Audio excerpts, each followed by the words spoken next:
Bienvenue sur l'Actu en tête. Bonjour à toutes, bonjour à tous, et bienvenue dans l'Actu en tête, ce podcast hebdomadaire où nous tentons d'explorer l'actualité par le prisme de la santé mentale pour prendre de la distance, du discernement dans nos vies quotidiennes. Et chaque semaine, je retrouve avec joie mon complice, Fabrice Pastor, neuropsychologue, formateur, conférencier, auteur, créateur de contenu. Bonjour Fabrice. Et bonjour Didier. Didier, je rappelle que tu es journaliste, président du Psychodon et commissaire général du Forum national de la santé mentale. Je suis une nouvelle fois ravi de te retrouver pour ce nouvel épisode. Et bonjour également à toutes et à tous. Fabrice, aujourd'hui, on observe un sujet qui nous intéresse tous dans nos familles et qui peut aussi parfois nous inquiéter, mais qui a pris le devant de la scène, hein. C'est l'intelligence artificielle. On en parle partout, dans les familles, je le disais, dans les écoles, à l'hôpital, dans les médias. On va se poser une question en lien avec le cœur de notre podcast. Quels sont les bénéfices et les risques de l'intelligence artificielle dans le champ, dans le domaine de la santé mentale, le bénéfice-risque, comme en médecine. Oui, c'est ça. Alors, c'est sûr que c'est un sujet qu'on ne va pas épuiser en un seul podcast, évidemment. On va juste aujourd'hui proposer quelques clés de lecture et surtout des pistes pour essayer, encore une fois, et c'est le but de ce podcast, d'y réfléchir autrement. Parce que, voilà, derrière un petit peu toutes les promesses de l'IA, on peut aussi parfois se demander ce que devient notre rapport à ce qui nous intéresse, la souffrance, la santé mentale, l'écoute, quand une IA va s'en mêler. Est-ce que tu penses, Fabrice, que, au regard de l'étude publiée cette année aux États-Unis, un essai clinique sur le chatbot de thérapie qui est baptisé Therabot, hein, en français, le résultat des étudiants anxieux qui allaient un peu mieux après quelques semaines d'échange. Alors, est-ce qu'on soit se dire, est-ce que vraisemblablement, il est raisonnable de penser que l'IA peut remplacer le psy? Ah, donc là, c'est la grande et vaste question. Oui, alors c'est intéressant, mais bon, attention parce que il peut y avoir effectivement une amélioration modeste, on va dire, dans un protocole. Mais ça veut pas dire non plus qu'on a trouvé le psychologue, le psychiatre pas cher du futur. Enfin, alors je dirais pour l'instant, parce que ce sont des outils qui évoluent tellement vite que bah, à ce jour, il me semble que ce soit pas le cas. Mais on verra dans l'avenir. Alors, avant de parler de ce psy virtuel, juste on rappelle quelques mots. D'où vient l'IA, tout premier programme, hein, qui date de 1956 au Dartmouth College avec McCarthy et Minsky. Quelques années plus tard, un programme, hein, qui a marqué les esprits, c'était le programme ELISA qui a été créé en 1966. C'était un programme qui simulait un thérapeute. Alors, c'était simple, mais certains utilisateurs avaient déjà l'impression qu'une machine les comprenait. Aujourd'hui, ChatGPT, Claude, Gemini, bref, plein de chatbots qui peuvent nous offrir une écoute 24 heures sur 24 en un instant, qui peuvent rappeler des exercices de respiration, qui peuvent proposer plein de choses, plein de prises en charge, entre guillemets. Mais bon, il n'y a pas de réelle empathie, il n'y a pas d'émotion, et il n'y a pas de capacité à comprendre ce qu'est la détresse humaine, dirons-nous. Comme neuropsychologue, Fabrice, ce que tu nous dis, c'est que l'IA, c'est un peu comme un dictionnaire des émotions. Ça donne des définitions, mais ça ne peut pas prendre en compte le vécu de la personne. Nous sommes des êtres sociaux, des êtres de relations intimes. Oui, oui, en quelque sorte, et même pire, ça peut même donner l'illusion d'une compréhension. C'est ce qu'on appelle d'ailleurs l'effet ELISA, qu'on avait déjà observé dans les années 60, où des patients étaient persuadés, étaient convaincus que l'ordinateur les comprenait, alors qu'en réalité, il ne faisait que reformuler.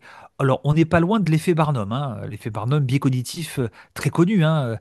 J'aime bien quand je présente l'effet Barnum parler un petit peu de l'horoscope, c'est-à-dire qu'en gros, bah, plus on va vous donner une image de vous et une description de votre personnalité qui va être floue, et plus vous allez avoir le sentiment qu'elle vous correspond parfaitement. Ça, c'est l'effet Barnum. Est-ce que on peut se dire, sans être rétrograde, hein, que l'IA, ça peut être dangereux pour la santé mentale? Ça peut être dangereux si la personne en crise, hein, qui est en détresse psychologique, confond un script automatisé avec une vraie oreille humaine. Parce qu'elle peut s'enfermer dans une fausse relation thérapeutique. D'ailleurs, il faut aussi parler de la qualité du prompt. Le prompt, c'est l'information, l'ordre qu'on envoie au chat. Euh, la justesse de la question, du prompt, va influencer énormément la réponse. Quelqu'un qui est en détresse peut formuler une demande qui va être confuse, qui peut être ambiguë, voire trop brouillonne, et l'IA va y répondre de manière tout aussi imprécise. Par contre, évidemment, là, le thérapeute humain, un tant soit peu expérimenté évidemment, va reformuler, va ajuster, alors qu'une IA, non. Et puis ne va pas rentrer dans le champ de la relation émotionnelle avec tous les vecteurs de la communication, hein. Il n'y a pas le langage, il n'y a pas le sourire, le regard, la morphopsychologie qui se joue lors des séances. Est-ce à dire que l'intelligence artificielle est plutôt au service des psys que l'inverse? On va dire les choses franchement. Depuis un an, on voit de partout des déclarations très enthousiastes. L'IA va sauver notre pauvre psychiatrie. L'IA va réduire la charge des soignants. L'IA va compenser le manque de professionnels. Parfois, même des fédérations comme la Fédération hospitalière de France publient un document cet été pour affirmer que l'IA peut même dégager du temps au personnel soignant, alors qu'on vit dans un pays où trouver un psychiatre révèle du parcours du combattant. Évidemment, ces perspectives, ces espoirs emballent certains, mais Fabrice, toi qui les observes de près, est-ce que tu crois que ces promesses, elles tiennent réellement debout? Alors, il y a certaines parties du discours qui tiennent, c'est vrai. Il y en a d'autres, par contre, qui sont fausses. Certes, l'IA peut analyser des milliers, des millions de données médicales en quelques secondes. Elle peut repérer des signaux faibles dans l'évolution d'une dépression ou proposer, je sais pas, des alertes de rechute, croiser des variables que le clinicien ne peut pas traiter seul. Et je parle ici des IA généralistes, hein, pas de dispositifs qui pourraient être médicaux et certifiés. Alors, c'est super utile, c'est même indispensable aujourd'hui, hein, pour les médecins de terrain et surtout en psychiatrie. Après, l'efficacité technique n'a rien à voir avec la qualité du soin. Est-ce qu'on peut dire, Fabrice, qu'une IA peut annoncer à un patient qu'il risque une rechute, mais ne peut pas l'aider à comprendre pourquoi il se sent mal? Exactement, et je le redis, hein, clairement, dans des conditions strictement encadrées et supervisées, certains chats montrent des bénéfices. Donc le problème, c'est pas tant l'outil en soi, c'est ce qu'on en fait. C'est un peu comme pour tout. Donc le chat peut repérer un motif, un fonctionnement particulier, par exemple dans ton sommeil, si tu utilises une appli, dans ta fréquence cardiaque, si tu portes une montre connectée. Mais elle va pas comprendre ton histoire, elle va pas comprendre tes contradictions, la façon dont tu traverses un événement. Et là où la situation devient préoccupante, c'est que cette efficacité technique donne parfois aux décideurs l'impression que l'on peut remplacer la relation humaine justement par une IA. Je sens venir la polémique parce que derrière les discours sur le gain de temps, euh, on entend parfois autre chose. On va commencer à penser qu'il est possible de remplacer le manque de thérapeutes par des machines. Pourquoi payer un professionnel quand un assistant numérique peut traiter les premières demandes? On pourrait se poser la question. Il y a certaines institutions qui commencent à le dire d'ailleurs, même un peu en filigrane. Ce raisonnement ouvre la voie aujourd'hui à une psychiatrie, une psychologie qui est un peu low cost, qui va être pilotée par une logique comptable. D'ailleurs, j'ai appris que certaines assurances américaines testent des chatbots à ce sujet. Tu en penses quoi? Ben, je serais comme toi, je dis il faut attendons pour voir. Et tu as raison. Dans un contexte où nous cherchons des économies partout, la tentation grandit. Et même quand on en discute, même avec des responsables d'établissements, la tentation grandit d'installer des assistants conversationnels pour gérer des premiers contacts avec l'anxiété légère de certains patients, pour répondre à des questions à des familles, pour orienter des jeunes en détresse vers des protocoles qui seraient automatisés. Bref, une première ligne d'accueil qui serait robotisée. On remplace la performance qu'on attribuait à la permanence téléphonique par un chat qui dit je comprends votre inquiétude, sauf qu'en fait, le risque, Fabrice, c'est que il faut bien qu'on sache que il comprend rien en fait. Oui, c'est ça. Et une IA peut aussi très bien minimiser un symptôme qui pourrait être grave. Elle peut mal interpréter une phrase ou quelque chose. Et donc, elle peut conclure qu'une situation ne nécessite pas de prise en charge particulière. On l'a vu, hein, notamment ça dans des tests indépendants. Et si un hôpital ou une plateforme particulière s'appuie sur ce tri automatisé, eh bien, plusieurs personnes vulnérables pourraient clairement passer entre les mailles du filet. En fait, Fabrice, un outil reste un outil. même s'il est de plus en plus performant. Un être humain, bah, ça reste un être humain. Et un outil est au service de l'humain qu'il a constitué. L'humain, il est quand même dans une complexité qui n'a rien à voir avec avec un outil. Et au fond, tout cela, ça rejoint une question sociale dans le champ politique, parce que l'IA devient en fait un prétexte pour masquer le manque de moyens humains, le manque de thérapeutes sur les territoires, par exemple. Oui, c'est pour ça que ce débat devrait, à mon sens, sortir du cercle des experts pour entrer dans le débat public. On l'a dit, l'IA peut aider le clinicien parce qu'elle va accélérer l'accès aux données, elle va faciliter les choses, faciliter le repérage, elle peut faciliter le diagnostic, elle peut même simplifier la coordination des suivis, elle peut créer des protocoles de soins, elle peut créer des accompagnements, elle peut créer énormément de choses. Il faut donc l'utiliser à bon escient, mais il ne faut pas que ce soit la solution par défaut. Oui, et lorsque c'est encadré par des psychiatres avec une grande proximité en ce qui concerne l'alliance thérapeutique, ça peut être très bien fait. Je pense au lauréat de Transmental de cette année qui a développé une clinique digitale qui est aussi en lien avec un chat et qui s'appelle Psy for Kids. C'est une belle initiative dans le champ de l'IA, mais derrière avec un vrai projet médical et qui est limité, qui ne remplace pas la clinique du professionnel de santé. Parce que l'IA, elle ne permet pas de rester de 10 minutes avec un patient en crise. Elle ne sent pas qu'un adolescent cache quelque chose derrière son comportement, derrière son langage. L'IA ne voit pas la micro-expression ici ou là de la morphopsychologie ou même d'un mot ou d'une parole ou d'un geste qui traduit un malaise, elle n'entend pas une respiration tremblée. Bah, elle n'a pas de responsabilité clinique, elle porte pas non plus les conséquences de ce qu'elle propose, elle n'est pas engagée dans la personne. Et finalement, on pourrait se dire que cette absence de responsabilité amène quand même, soulève des questions éthiques. J'ajoute aussi quelque chose qu'on oublie souvent, c'est l'absence de contact réel, voire physique, qui est pourtant essentiel dans certaines prises en charge, et aussi le non-verbal. L'IA n'analyse, à mon sens, à ma connaissance, pas le non-verbal. Alors, si dernièrement participé, observé un nouveau chatbot, en fait, qui observe certaines consultations et qui analyse le comportement non verbal du patient. Ça s'appelle Marco. Je trouve ça particulièrement intéressant. Ça pourra intéresser éventuellement certains professionnels de santé. Bref, tout ça pour dire que à ce jour, pour l'instant, aucune machine ne peut remplacer une présence. Un regard, une posture, et c'est presque rassurant, Fabrice, hein, parce que la relation thérapeutique, l'alliance thérapeutique entre une personne, un patient et un professionnel de santé mentale, c'est une aventure humaine qui dépasse, bien sûr, la relation entre un outil et une personne.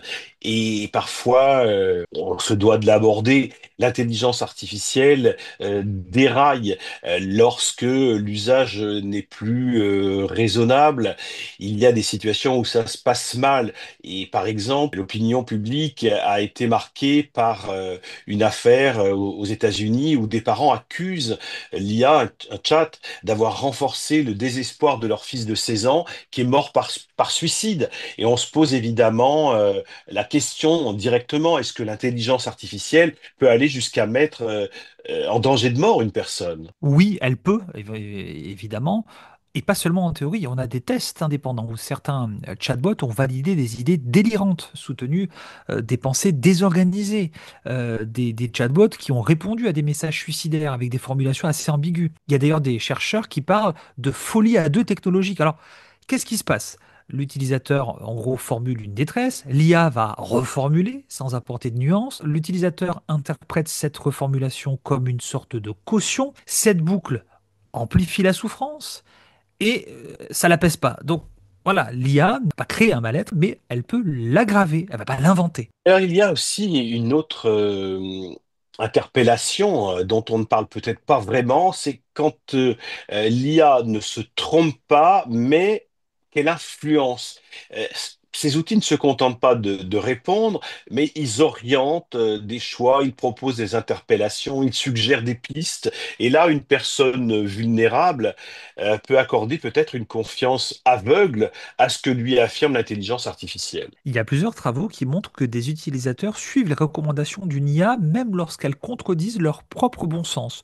Une sorte de biais d'autorité technologique. Alors c'est vraiment l'inverse de notre projet en faisant ce podcast Actu en tête, ne pas prendre ce qui est info comme info, ce qui est un tox comme un tox, mais tout de suite se dire, et qu'est-ce qu'on veut dire, pourquoi on me dit ça, et est-ce qu'ailleurs on dit la même chose, comparer l'information, parce que le danger ne vient pas seulement d'une erreur, il peut aussi venir du pouvoir, entre guillemets, invisible qui a été embarqué dans l'outil. Oui, et j'ajoute un autre facteur, nos fameux biais cognitifs. Une personne qui cherche une confirmation trouve souvent dans l'IA une réplique qui conforte son idée parce que le modèle reste sensible à la formulation. C'est très fort ce que tu dis. Au fond, la question n'est plus l'IA est-elle exacte, mais l'IA impose-t-elle une façon de se sentir, de ressentir en fait, Oui. et de participer aujourd'hui à un marché de la détresse psychique.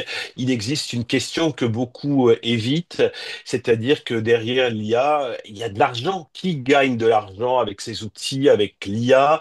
Parce que c'est un marché énorme qui fait à la fois rêver, qui est plein de perspectives et qui est sur le champ de la santé mentale. Ça attire les méchants, ça attire les gentils, les géants du numérique, les coachs. Ah, c'est un gigantesque bazarland. Ouais, ça c'est aussi un autre angle à traiter. Il y a des entreprises qui promettent une sorte d'accompagnement émotionnel ou psychologique ou thérapeutique personnalisé. Par contre, derrière, elles collectent des données qui sont sensibles, votre sommeil, votre stress, vos ruminations, vos habitudes de vie, vos moments de crise.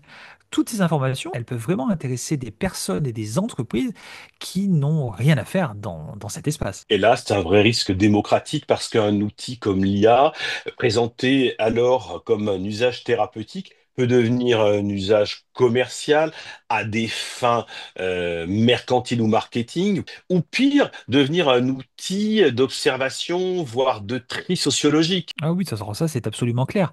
Si la détresse psychique, psychologique devient une sorte de levier économique, alors là, on est dans un modèle où la souffrance va rapporter de l'argent. Ça, c'est pas acceptable. Le soin doit rester dans un espace protégé. Et si les IA fragilisent cette frontière, ça va créer un danger qui va pas seulement être individuel, mais qui va être totalement sociétal. On explore là, c'est que l'intelligence artificielle, c'est sûrement un bel outil de façon pragmatique, mais qui menace pas seulement la relation thérapeutique, parce qu'il ne s'agit pas d'une vraie alliance de soins entre deux humains, mais qu'elle menace aussi la manière dont une société traite la vulnérabilité. Elle menace la vision de l'humain, la vision vivante de notre humanité. C'est ça, ce sont de formidables outils. Quand je présente les IA, j'explique que c'est vraiment un outil absolument formidable. C'est digne de la révolution de l'Internet. Mais par contre, il faut pas être naïf avec l'outil. Il s'agit, à t'entendre, de s'interroger de qui, comment doit-on faire pour poser des limites.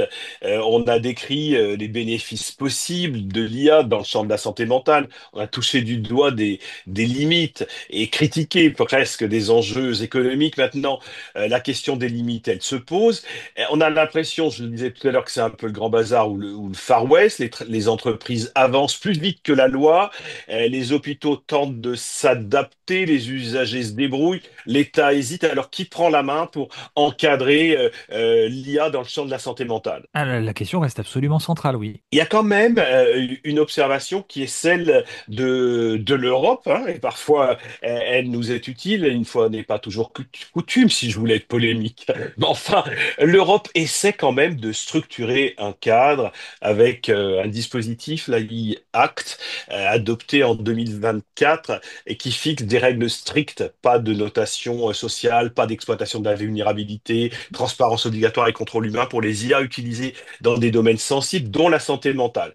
Chaque État doit surveiller l'application et en France, c'est la CNIL, la Commission nationale de l'information et des libertés liberté qui en a la charge. Et cette mise en œuvre de ce dispositif d'encadrement sera progressive jusqu'en 2026. L'objectif est clair, c'est éviter que l'IA, ces outils, agissent sans aucun garde-fou. Oui, la Commission nationale informatique et liberté, tout à fait. C'est un cadre qui est effectivement indispensable, mais qui décide pas de la manière dont l'IA sera utilisée dans ton cabinet, dans un hôpital ou même à l'école. La loi, elle va tracer des limites, mais elle va pas créer la relation de soins. Donc, grosso modo, si on regarde le terrain, on voit qu'il y a, globalement, il y a trois acteurs. Il y a toutes les instances étatiques, il y a les professionnels de terrain et il y a les plateformes technologiques. Et pour l'instant, on a le sentiment que aucun ne joue pleinement son rôle. L'État voit l'IA comme une super opportunité. Les soignants l'utilisent aussi comme une super opportunité, mais observent aussi les risques. Et les plateformes, elles suivent leur logique propre. Et donc, on est face à un déséquilibre qui ouvre une brèche parce que pour y répondre, chacun doit monter en compétence. Dès l'école, il faut apprendre, il faut former les enfants à utiliser cet outil. C'est une responsabilité collective. Alors, les politiques, évidemment, ils ont un petit peu de mal à suivre, et en particulièrement en France, dans le contexte que nous traversons ces derniers mois, C'est des vrai. députés en off, vraisemblablement, même ceux qui siègent dans la commission parlementaire santé mentale, ils savent pas trop ce qu'il faudrait faire et comment légiférer. La technologie va évidemment beaucoup plus vite que les dispositifs qui seraient potentiellement à disposition de mise en œuvre par des réglementations. Et puis de toute façon, en ce moment, ils ont du mal à se concerter. Bon, ils craignent aussi de freiner l'innovation. Pendant ce temps, des millions de personnes, et de plus en plus nombreuses, utilisent l'IA sans vraiment un cadre, un périmètre clair, un encadrement spécifique. Oui, c'est vrai que, il n'y a pas de choses claires qui sont pensées, il n'y a pas de choses claires qui sont posées, mais on parle quand même ici de santé mentale. Ce n'est pas un sujet banal. Alors, dans le commerce, dans la mobilité, tu peux perdre de l'argent, mais dans la détresse psychologique, là, tu risques une vie humaine. Donc, la première responsabilité, à mon sens, ça incombe surtout à l'État. C'est l'État qui doit définir une ligne rouge, qui doit éventuellement interdire, je ne sais pas, certains usages sans supervision et qui doit aussi imposer une transparence. Je le répète, hein, c'est un outil qui touche aussi aux émotions, où la santé mentale doit être traitée comme un dispositif sensible. C'est pas juste une application grand public, quoi. Il faut espérer que dans les échéances à venir, ce sujet sera pris en compte. Les professionnels du soin aussi doivent se positionner, hein. C'est peut-être absolument partie prenante et faire des propositions. Certains psychiatres nous disent qu'ils voient l'IA arriver comme une vague qui risque de les contourner. D'autres se taisent pour ne pas passer pour des ringards, des anti-tech. D'autres espèrent un gain de temps, et on verra un peu plus tard. C'est pas de nature à être très organisé. Alors, de toute façon, les plateformes vont pas s'autoréguler par altruisme. Déjà, s'il faut partir de cette idée, elles vont réagir, à mon sens, seulement quand la loi les y obligera. Il y a des choses, hein, il y a des avancées, il y a des choses qui essaient de légiférer. On pourrait penser que l'IA fera du bien parce qu'elle sera mieux que rien. Sauf que mieux que rien, c'est pas une politique publique. Alors, pour conclure, Fabrice, et comme toujours, et c'est ce qu'on répète à chacun de ces numéros dans l'actu en tête, il y a l'acteur essentiel, vous. Vous, le citoyen, vous pouvez, et on le dit à chaque début d'épisode, prendre en charge le sujet du discernement, en parler en famille, partager vos émotions, et puis vous dire ça, j'y vais, ça, j'y vais pas, je savais pas que j'y accédais, mais qu'est-ce que ça signifie pour moi? Bref, être un acteur comme un acteur thérapeutique, c'est-à-dire utiliser l'IA comme un outil et non comme un soignant à qui on donne un blanc-seing. Oui, je pense que c'est nous qui devons tenir la barre et pas la machine. Je pense que l'État doit protéger. Je pense que les soignants doivent orienter et les plateformes doivent rendre des comptes. Et puis aussi les citoyens, comme tu l'as dit, qui doivent savoir ce qu'ils acceptent. Nous allons, sur ce sujet, nous arrêter là pour aujourd'hui. L'IA promet beaucoup, on pourrait en parler davantage encore.